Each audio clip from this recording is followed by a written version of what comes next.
Welcome to Twin Talk Politics. All right. Hello, everyone, and welcome back to another episode of Twin Talk Politics. And today we are so excited to be joined by MP Desjarlais, who is a member of parliament for Edmonton Griesbach.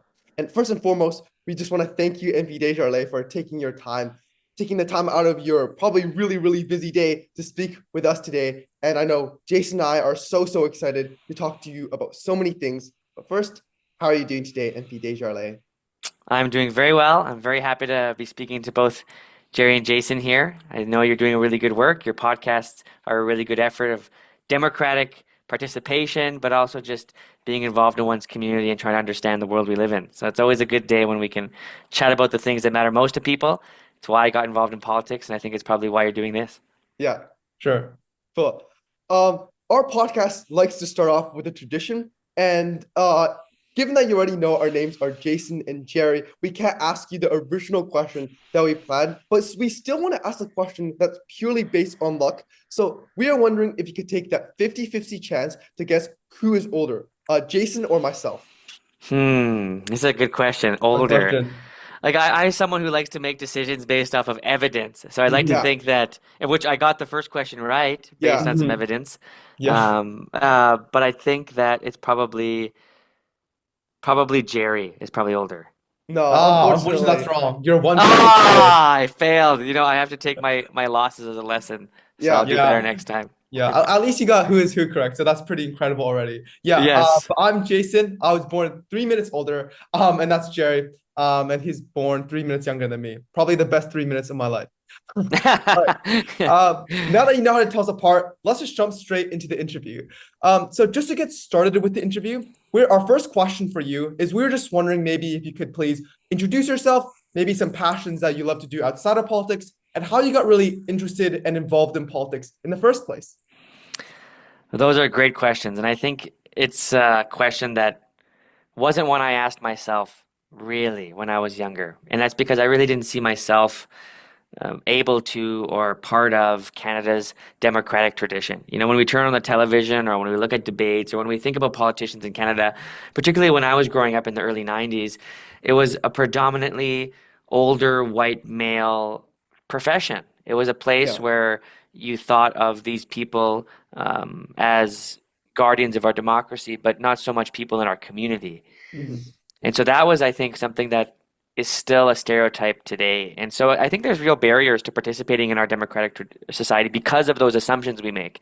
And so for a long time in my life, I didn't feel like I could be a politician. I didn't feel like I could be someone to represent people. I didn't feel like it was something that I could possibly do. And I know a lot of people feel that way in Canada, and a lot of people want to see our democratic institutions look more like them. I realized that I wanted to get involved in politics because I had to witness and both witness and experience what it meant to suffer bad decision making in our political system. Growing up myself in an Indigenous community in Northeast Alberta, where for the most part of my life, I had a great childhood experience, but it's very different experience from most Canadians. I grew up in very deep poverty, no clean drinking water at certain times. There's boil water advisories. The infrastructure was moldy, overcrowded for so many of my friends and families. I witnessed racism, people, elders in my community, visible minorities, go into restaurants and and told they weren't going to get served.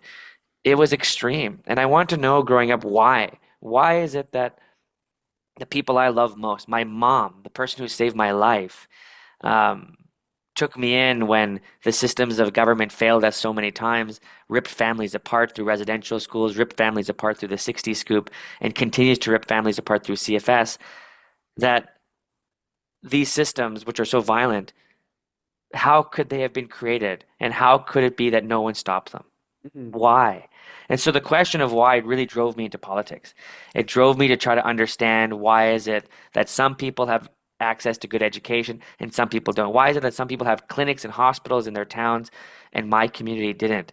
It was really the question of inequality, the question of discrimination, the question of what it means to live in a truly equal, prosperous, and pluralistic society, the kind of society that I grew up wanting to live in.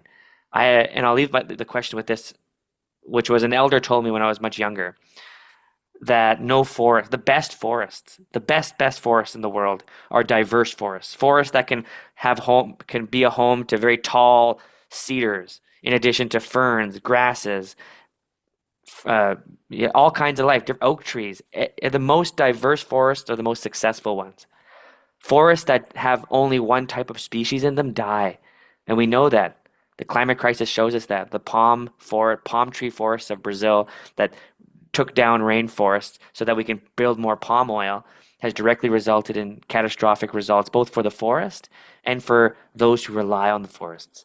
And so I'd say I want to still live in a diverse, pluralistic society that brings the stories of Jerry and Jason to the forefront, where we can learn from them, where we can say, wow, that's an experience. And I love my country for that. Being able to share a difference of experience, a difference of knowledge, a difference of story, and then build something unique together. If we can't learn to live together in Canada, we won't learn to live together in this planet. And the planet is small, so we have to learn to live together. Wow, that was really, really powerful. Yeah. So our podcast is really created by the youth and for the youth. And we're just wondering, from your opinion, what do you think are the most pressing problems currently facing youth in Canada as a whole? And additionally, what do you think are the most paramount issues for youth in your own constituency of Edmonton Griesbach? I think young people today are probably one of the most hardest working generation we've seen in a long time. There's this terrible stereotype that young people are lazy, they're distracted, that they're disengaged, that they are just not like the generations before them. And that's true, the last part. They're not like the generations before them. This generation, young people, are facing an economy, are facing a globe, and are facing crises that have never been faced by the generations before. We're facing an immense climate crisis, one that threatens to take away our aging years, threatens to take away my retirement, threatens to take away your retirement, threatens to take away our opportunity to have children, our opportunity to see families prosper, seeing our opportunity to actually benefit from the globe that was left here for us. There's a saying in Indigenous communities, which is you have to leave this place better than how you found it. And if every generation believed that, we would be living in the paradise that no one could ever imagine. We would be living that paradise today, but we haven't been. We've had consecutive generations that have largely allowed for short-term gain at long-term expense. And so this generation is trying to compensate for that. They're working harder than ever. This generation is working more jobs, for example, than any other generation. 2, 3, 4 jobs just to make ends meet. People used to have a paper route when they were growing up, and that would be enough to cover food for the week, to cover your new bike, to cover even a small investment in a business that you'd like to have over a summer. You need a bike route and 4 other jobs today to get that same result. This is the hardest working generation we have right now, but they're not catching up. That's the biggest problem. They're working harder, but they're not catching up to what is the growing expense of our economy. Canada is a wealthy country. We are one of the wealthiest and most powerful countries in the globe. We command a seat at the G7. We command a seat at the G20. We are the highest producing country, one of them in the globe, an economy that's over $1 trillion. But yet we have people in our small population of 40 million unable to feed themselves, unable to get a house, unable to get the social services that they need when they get unemployed or when they need help because they're injured.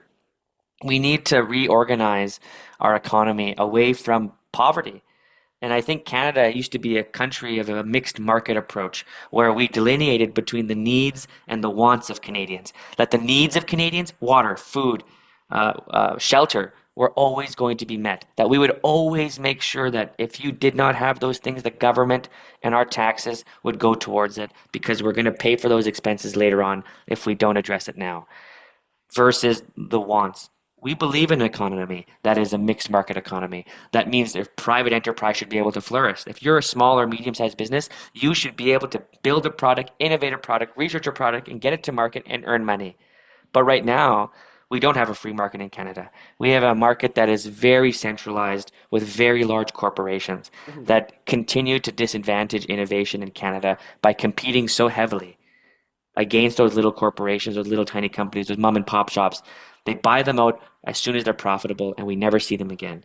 So we're facing a dual crisis in our country, the crisis of affordability and the crisis of young people not seeing a future where their work is valued, where their contributions to our country are going to pay them back in dividends, whether that's in good education, in good healthcare, in good roads, in good houses, or even a more long-term benefit, which is a retirement.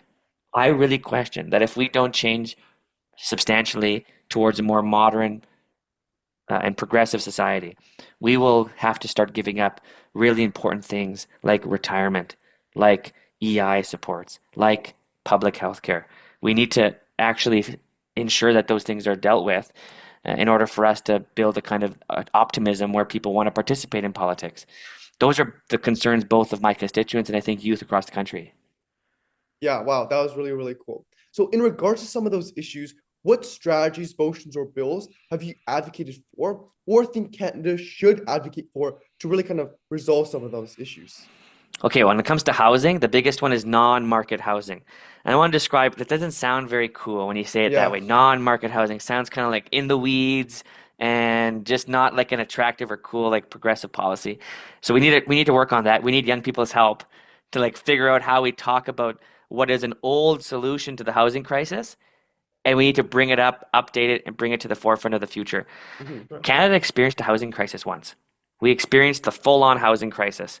After World War II, we seen hundreds of thousands of homeless Canadians who had served overseas in the war and brought back wives. They even brought back children at sometimes. And where did they live? They didn't have nowhere to live. They lived in their parents' house. They lived in basements. They lived on streets. They lived in shelters. They lived in river valleys. We had a serious crisis in the 1950s and in the late 1940s. But we didn't blame immigrants at that time. We didn't say, oh, we can't solve any of the problems in the world, so let's blame immigrants. It's Right. because they're all coming here, taking our houses. We didn't do that at the time. We did something which is more courageous and more in line with our values as a society. They said, if we don't have enough homes for those who need them, we will build them. We've always built houses. We've always made room for others. Let's keep doing it. So Canada built those homes. They created a corporation, a crown corporation called the Wartime Housing Corporation. The Wartime Housing Corporation did something remarkable. They took the unemployment rate, first of all, in Canada to almost 0%. They said, anyone who wants Wow. a job, come and work for the Wartime Housing Corporation. We'll give you good pay. We'll teach you how to build a house. And we're going to actually make sure that that house is affordable for people. But how did they make it affordable? They made it affordable by not allowing private interest to garnish 15% off the top. They said the government will buy the land. The government will build the corporation that builds houses. We'll hire people, and then we will build those homes and we will sell them to Canadians who need them, even if the cost of the house was more than what the individual could pay. Someone in my constituency, her name is Margaret. She's 98 years old. She comes from the Netherlands. She told me the story of when she came to Canada, they lived in the basement. This exact story I just said. The Wartime Housing Corporation came to her and said, Margaret, we have a home for you. We just finished building it. You only have to pay $500 in down payment and $50 a month. Wow. Her and her husband moved out of the basement of their parents, moved into that house, and guess what? They became taxpayers. They stopped being someone in need and started being someone who produces because they had a home. And Canada's economy blew up. Our economy grew faster then than it has ever grown before because we housed people. Because we said, what's more important than paying for your medical bills, your homeless security, all those other things that we pay for as a consequence to poverty? We addressed it at its source. We built the houses without the market. The market has a tendency of creating commodities out of important needs: water, food, housing. We need to have the courage as a government to say, not everything is for sale. Mhm. People's dignity living in a home is not for sale. Clean water for every single person is not for sale. Food is not for sale. An Xbox, a new phone, all that, you could pay whatever you want for that. Let the market decide those things. But when it comes to the things humans need to live, we need to guarantee that everyone has access to them. And so Right. the best solutions towards that is building non-market homes, Mhm. building homes that people can actually afford with public land, making sure the government sells you a house that, yeah, is probably a subsidized sale, meaning it comes at a lower price tag for the consumer, but it means that we don't, as taxpayers, have to pay for $6,000 a night in one of our hospitals. I would rather pay $500 a month for someone to live in a house than $6,000 a night for someone who ends up in a hospital because they didn't Wow. have a home. That's the most important policy to me, and it's one that, as Indigenous housing critic and deputy critic of housing for the New Democratic Party, I think is the most important solution to getting people off our streets, getting people into homes, and making sure that people actually have a chance and opportunity to put their skills and their knowledge to test in our economy. Well, yeah. Continue on the line of thought. As we just talked about, affordability is one of the biggest, if not the biggest issue in Canada right now. And specifically, as we were talking about housing affordability and the whole entire talk about actually owning a place that you can call your own. However, we know that even with discussions and policies being passed, certain subsects of society in desperate need of housing so often get left through the cracks. And unfortunately, one of these populations is the Indigenous populace. And we know this is an issue that you care so much about. As you just talked about, you're the NDP's critic for so many cool things, from sports to diversity and inclusion, but importantly, also the critic for Indigenous housing. So we know, as we just talked about, this is such a prominent issue, with actually 35% of homeless individuals identifying as Indigenous during the 2020 to 2022 national point in time count, and them being 11 more times more likely to be unhoused. And we know that you've done so much in this regard, being a vocal advocate for this issue and playing such a crucial part in securing, the For Indigenous by Indigenous housing strategy, which, for those who don't know what that is the $8.3 billion in total federal funding to address the urgent housing needs of Indigenous people living in urban, rural, and northern areas. So our question for you, we're really passionate about all this topic. So we're just wondering if you could please explain sort of the importance of this funding and how it can go to tackle some of the structural causes of homelessness, especially towards the Indigenous populace. Oh, that's a great question. It's a question that keeps me up at night. It's one I spend most of my time on. I just finished a meeting with stakeholders just before this call, before Wow. we started our interview, with a fantastic organization called the National Indigenous Center for Housing Initiatives. It's a collaborative approach to what is a serious and complicated and nuanced issue. There are almost 600 unique Indigenous people in Canada. There is no solution, no one solution that will solve the housing crisis, because the origin of their problem and their concern is so unique and so tailored to where they live Mhm. that there's no possible way that a national government could possibly create one model that would fit all problems. And a good example is in Vancouver versus for a place like the Prairies. The nations of Vancouver are dealing with two issues when building homes. One, space, literal space.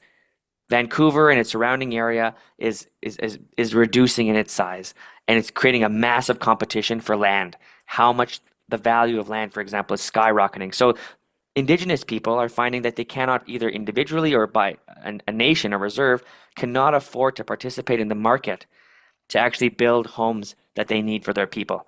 That's the same problem that everyone's experiencing. We are all competing for a small amount of resources in Vancouver, particularly because of the size of the land that's able to be built on, versus Alberta, where the challenge isn't land. We have huge land, open land everywhere around us. We have so much land, we could be building houses everywhere. But the problem is more unique in the sense that the problem and origin of our concerns here isn't so much access to places to develop, but it's actually access to capital. We have people in our area that don't have enough money even to afford the basic amount. And so the need for non-market homes, again, within the Indigenous space needs to also be reconciled in a serious way. So just like everyone else, they can't afford to participate in the market. They can't afford to go buy a house with what little they have. Indigenous people are even more so impacted by that concern because of the legacy of colonialism, the legacy of residential schools, 60 scoop, that literally took kids out of their home, put them into a boarding school, an institution where these children never learned how to make a home. They never learned how to cut the grass, how to shovel the sidewalk, how to put in a light bulb. They didn't learn any of that in these institutions. That's how violent they were. And then they were released onto the street. They said, "That's it. You graduated. You're 18 years old. Now go live your life." When you're unprepared to live in the kind of society that Canada's created, you become ostracized.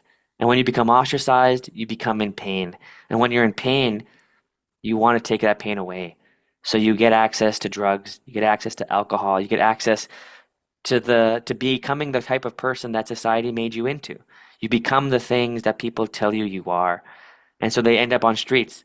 They end up in shelters. They end up in scary places where they're relegated to a second class position in our society, all because our economy failed them, all because of the legacy of decision making in Ottawa, all because Indigenous people were told that they were less than and needed to be retreated, needed to be taken forcefully from their homes, and needed to be re educated.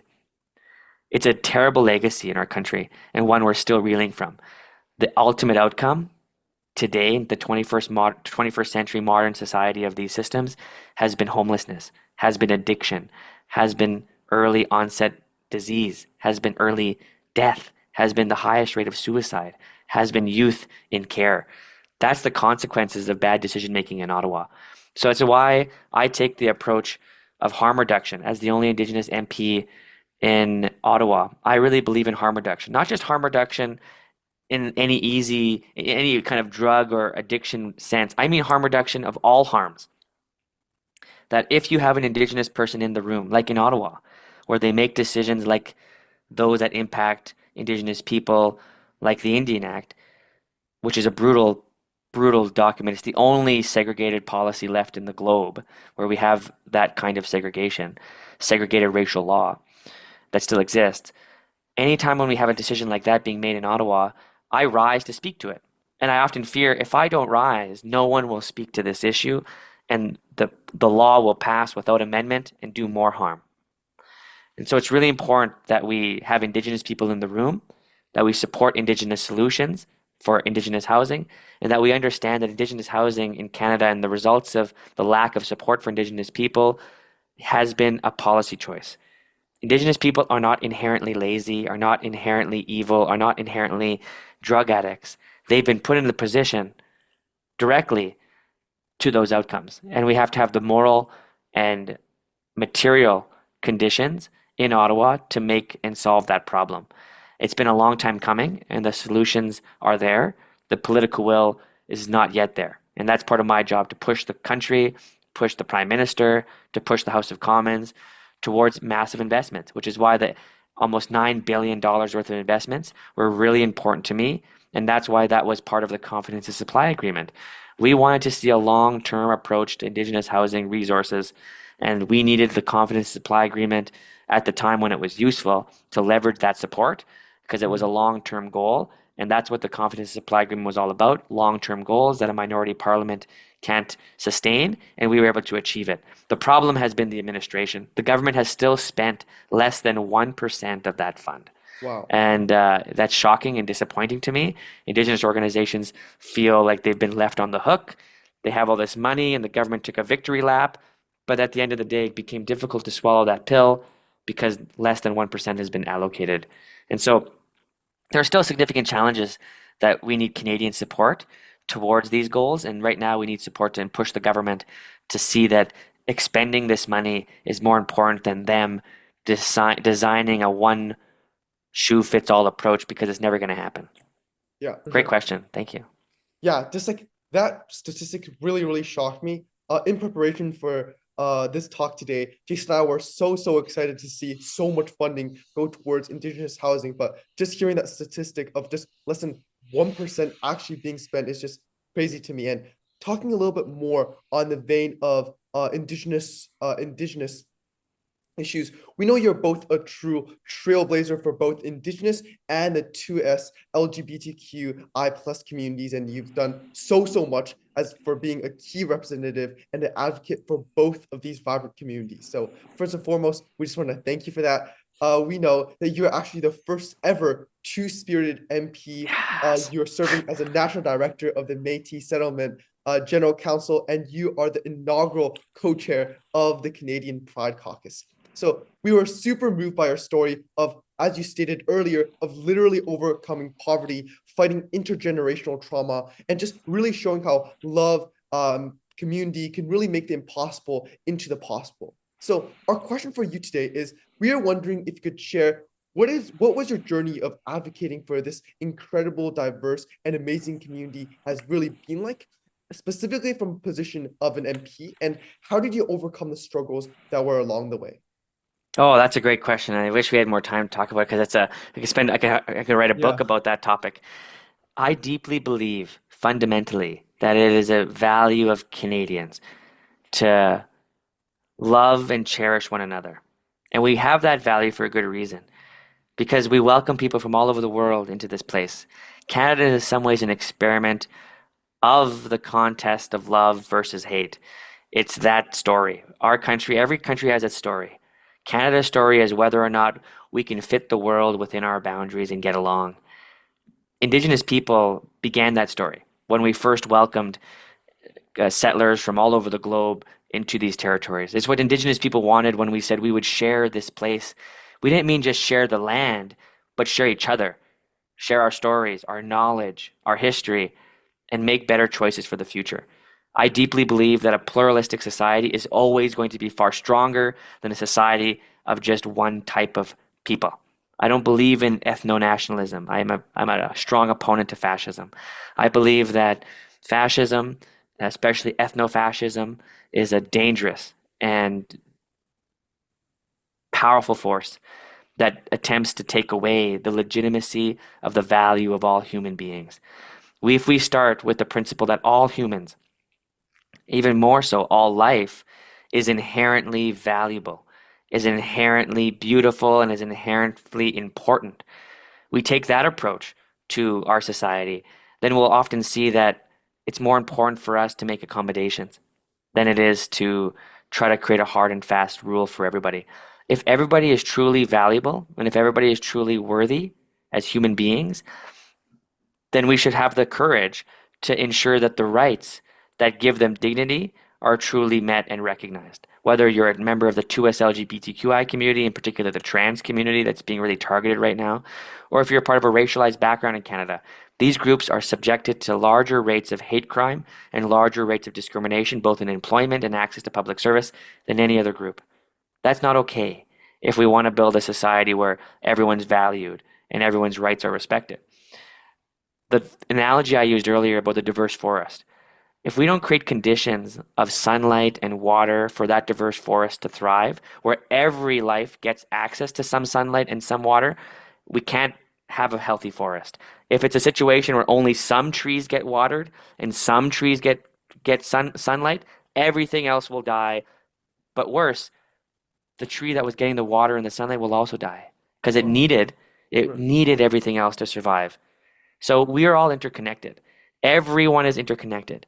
So it's really important that we have the discussion as to what it means to be a diverse, inclusive, and pluralistic society. It's one of the most fundamental parts of our democratic society and the most important part to our democratic tradition in Canada. We believe in a democracy. Democracy is only achievable because it's a process, not like a destination. Democracy is only achievable if we have the right level of inclusion towards all people's perspectives, or we risk that teeter-totter where some people's values or some people's worth is more.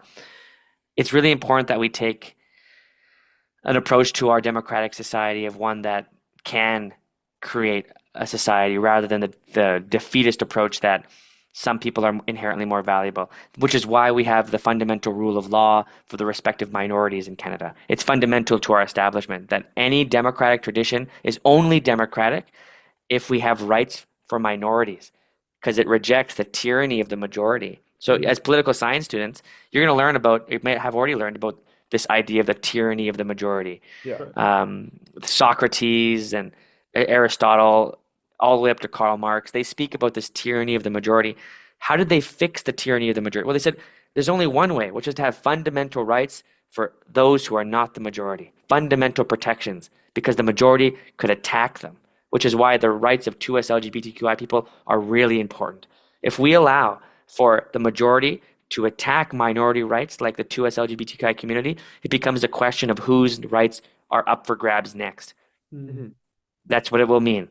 And that's why it's so important for women to have access to their rights, the rights to proper health care, the rights to abortion, the rights to actually have control over their body, because if they don't, that means other minorities don't. And that becomes the tyranny of the majority. Mhm. So I believe in democracy. I believe in minority rights. And that's because I believe in a pluralistic and inclusive society that treats all of us with the basic dignity and basic worth that all of us are entitled to.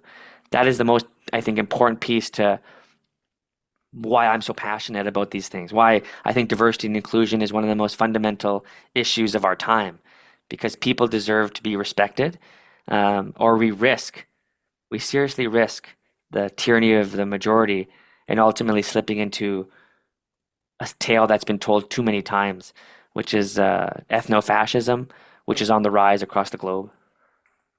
For sure. Yeah, I just want to thank you again for that answer. Like the analogy of like sharing resources and like the analogy of the forest really was really powerful. And a follow-up question we have for you today is today actually in our schools, it's Orange Shirt Day, and why Jay and I are wearing our orange shirts very proudly. And we know that the National Day for Truth and Reconciliation is coming up next Monday. So we just really wanted to ask, especially you in your unique position as Alberta's only Indigenous MP, what does this day mean for you? And what do you think is Canada's next step to enhance its reconciliation efforts? That's a great, growing up, I didn't think this day would come, to be really honest. I really felt isolated and unseen as a young person in Canada. If I looked at commercials online, like on the TV, those historica moments, it was always people that didn't look like me. It was always these stories of people coming from Europe and building and founding this beautiful place. But they never told the other part of that story. There was always this incompleteness to the way Canada had explained itself. Canada has two great sins that have founded us that will mark how we overcome them and will mark our greatness as a country. I really do believe Canada can become a great country, because with mistakes comes opportunity, and we've made Oh, big mistakes. Canada's opportunity is immense to become one of the greatest countries in the globe. We may be able to answer what it means to be a post-colonial country that treats all people with respect and values truth. Imagine that. Canadians on September 30th should unite around that potential about being the greatest country in the world, because the September 30th offers us an opportunity to understand what we didn't hear, what we didn't know, and what we didn't understand, and turning that into what we now know and what is Canada and what can Canada be. Colonialism is a dangerous thing in the sense that I was speaking earlier about the two great sins. The two greatest sins in Canada that have been committed, one was its treatment of Indigenous people, the genocide that took place in North America. Millions of people perished in the project of Canada being created. Wars happened. My ancestors took up arms against the government when it was first established, as Canada moved west to try to attempt to unify with British Columbia by way of Louis Riel. Indigenous people were hanged in North America's largest mass hanging because of that resistance. We have to tell those stories, because without telling those stories, we'll be cursed to reproduce those instances. The second greatest sin in Canada was lying to Canadians. I call it the Great Lie.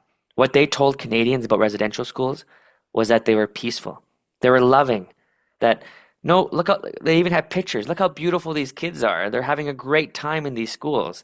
We're doing a good thing. Canada is good. We are good. And that's the conflict we're at right now, which is there was a myth told to Canadians that the residential school system is good and it's valuable and it's going to make these people better than how we found them. We're going to stop them from being savages, and we're going to make them into civilized human beings. In some ways, you can imagine how Canadians took up that charge as a good thing. They said, "Wow, that's a great thing. Let's make sure that they're more like us because we're living in great prosperity." So to them, that was okay to elect officials who wanted to create the residential school system. But to Indigenous people who knew all too well the reverse side of that, just like in Nazi Germany, they told the population that the Jewish people were going to go get jobs, that the Jewish people early on or other people that they were prosecuting were just being reallocated to another region where they would be able to have access to farming and so many other opportunities. These little lies, these white lies, let's call them, have persisted and create a social currency in democratic traditions to then enact violence, where the facade of those schools was a beautiful building beautiful resourcing, good teachers, good people. Behind the facade was the largest mass graves probably in North America. Wow. And we're still uncovering that history today. So I really do think those two great lies need to be addressed. The first lie, which is what is the truth behind the residential schools? Or sorry, what is the truth around colonization and the experience of Indigenous people? And second, what is the truth around residential schools and the things that our government did? And then lastly, I hope that September 30th, because it's only the third or fourth now, I think, is an opportunity to question how great we can become if we overcome these challenges. We have to see September 30th as not just a day of reflection, understanding, and memory, but a day of opportunity. Wow. That we can really be a strong country because we have propelled ourselves past the point of guilt into the point of action and to the point of change. I really think that's potentially part of Canada's future. We can become really the greatest country on earth by answering one of the greatest problems on earth. Wow, yeah, that was really, really cool. Just by explaining how even though we have committed some mistakes, with mistakes comes immense opportunity. That was something that really stuck with me there. Um, Mhm. Switching gears a little bit and talking a little bit more about the youth. We know you are actually the go-to person for youth, as you're the NDP's critic for youth. So we're just really curious to hear your perspective of how you think youth can be more engaged in politics, and whether or not you think if we lower the voting age, it can be a crucial step along the way to achieve that. That's a great question. Apathy, I'm sure you know what that is. I'm sure a lot of people are studying it right now. Apathy is growing in Canada. What that means is people don't want to vote anymore. People don't have trust or faith in our institutions.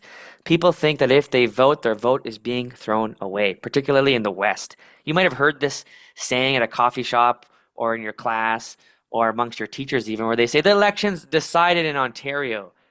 The election happens, it's already over by the time our votes are counted here. It's like this common myth in Canada because of the time zones. We start counting votes in the east, and by the time it gets to the west, the election's been decided. That kind of stuff creates apathy. Apathy is a really challenging piece to overcome in a democratic society. Young people are becoming one of the most unapathetic people as of recently. Wow. They are organizing, they are creating groups, they're doing podcasts, they're educating their peers, they're participating in a level of democratic tradition that has been largely unseen in the last 30, 40 years. That means there's going to be change, if only we can mobilize it. I have a mantra, which is three things. Socialize. Make sure you know the people in your community. I know Jerry and Jason now. That means we have the opportunity to socialize. We're doing that right now. The second piece is to organize. Let's organize something. In this case, how do we get young people to vote? How do we get them to vote? If that's our goal, how do we do that? Let's organize around that. Let's talk about how important it is to get young people involved in voting. Third, mobilize. Let's go door to door to door. Let's have a petition. Let's put our organizing strength into action and mobilize.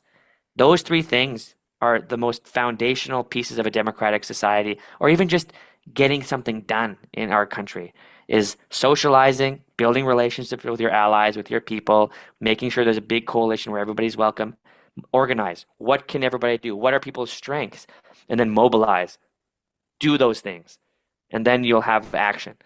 Vote 16 is a really good example of that. My colleague, I seconded the bill on Vote 16.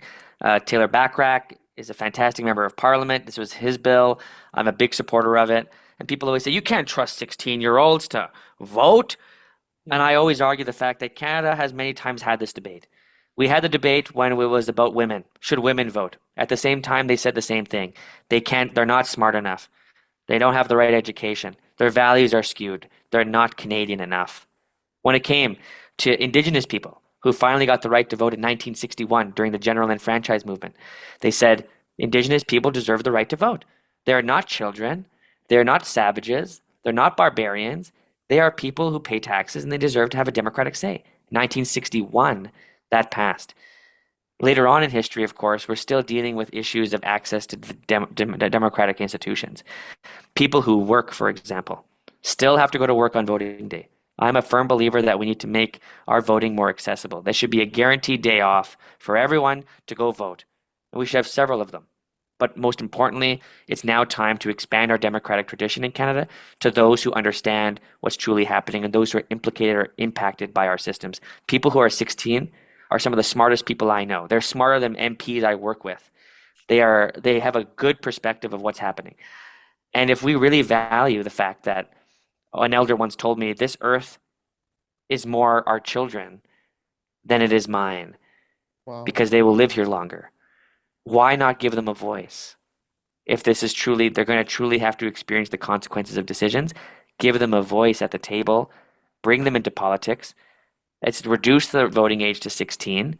Let's make sure that they're consistent with our parties, which I'm not sure if you knew this, but every single party, political party, the voting for a leader to vote for the prime minister of the country, 16-year-olds can already do that Yeah. in every major party. They can vote the prime minister in by voting in party elections.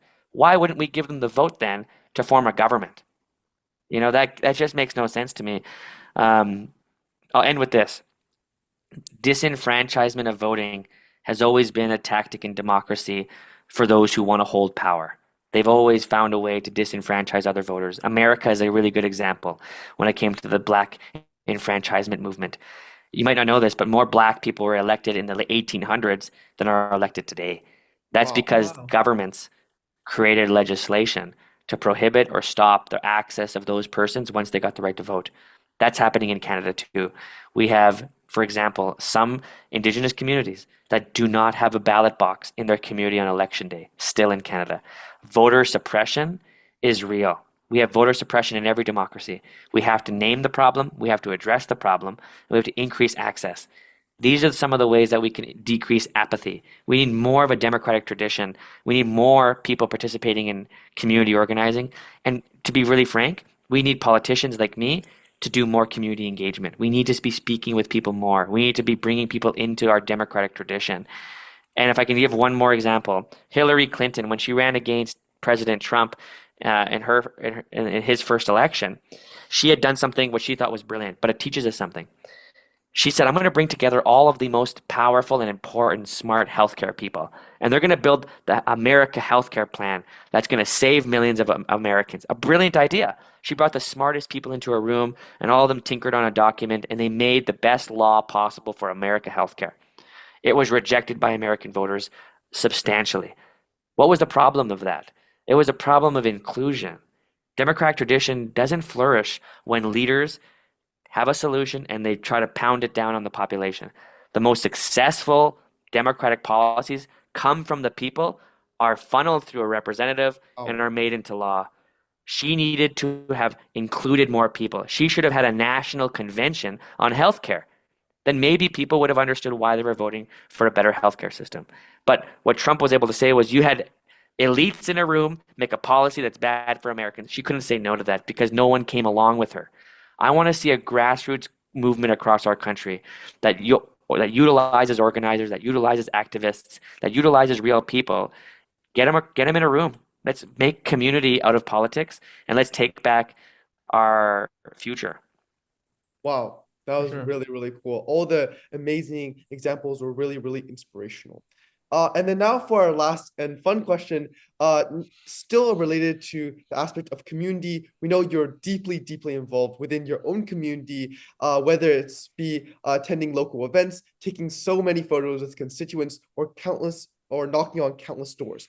So with so many meaningful and beautiful moments to choose from, could you share one of your favorite memories with your constituents?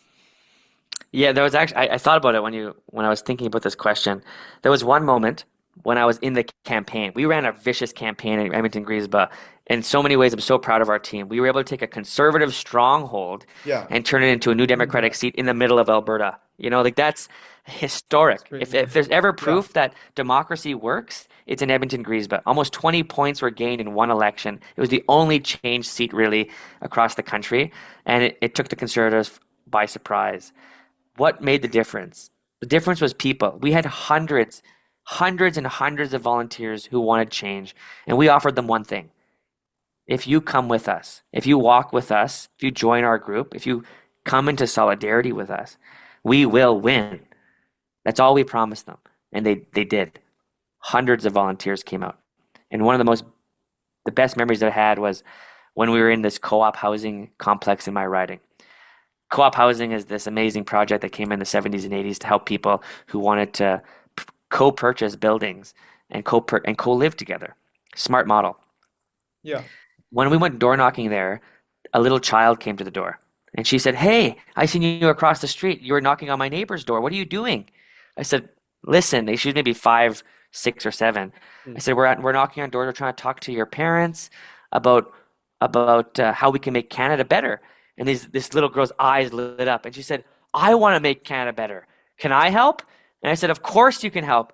And guess what she did? She went with us right then there. She went inside and said, "Mom, can I door Wow. knock with these people?" She said, "Yeah." And this mom was so proud of her Wow. 5-year-old daughter for going door knocking, but something even better happened. As soon as she started door knocking, all the other kids in the complex were watching that exchange, Wow. and about 30 kids came outside and said, "Can we Wow. help?" We had a whole group of kids going door to door to door in this complex. These kids telling them, "We want to make Canada better. We want good food. We want clean air." We had a huge fire at the time and there was smoke everywhere. These kids just wanted to play outside and they wanted people to care about the environment. That was a really powerful movement for me. That is why I got involved in politics. It's never about me. I never wanted politics to be about Blake Desjarlais. I want politics to be about us, about what we can build together. And I want the story to be told when we're done this work that people won the fight against those very small few who wanted to control, who wanted to take, and who wanted to leave us worse off than what we knew we deserved. Wow, that story is so like motivating and cool to me to see like so many youth and young individuals fighting and striving to make Canada a greater place. That was really cool. All right, I think that concludes our interview today. Again, from the bottom of our hearts, Jerry and I would like to extend such a huge amount of thanks to MP Desjarlais and his phenomenal team for just this amazing opportunity, and especially MP Desjarlais for taking the time out of his very busy day, busy schedule to meet with us today. I know throughout the course of this conversation, Jerry and I have learned so much. We've been so inspired through the stories and the anecdotes you've told us, and by the shocking statistics. We've learned so much, and we've been truly inspired to create and fight for more change in Canada. So we truly appreciate it. For all the listeners and viewers at home, if you guys wish to see more interviews like this, be sure to tune into future episodes. Thank you, everyone, and we'll see you guys next time.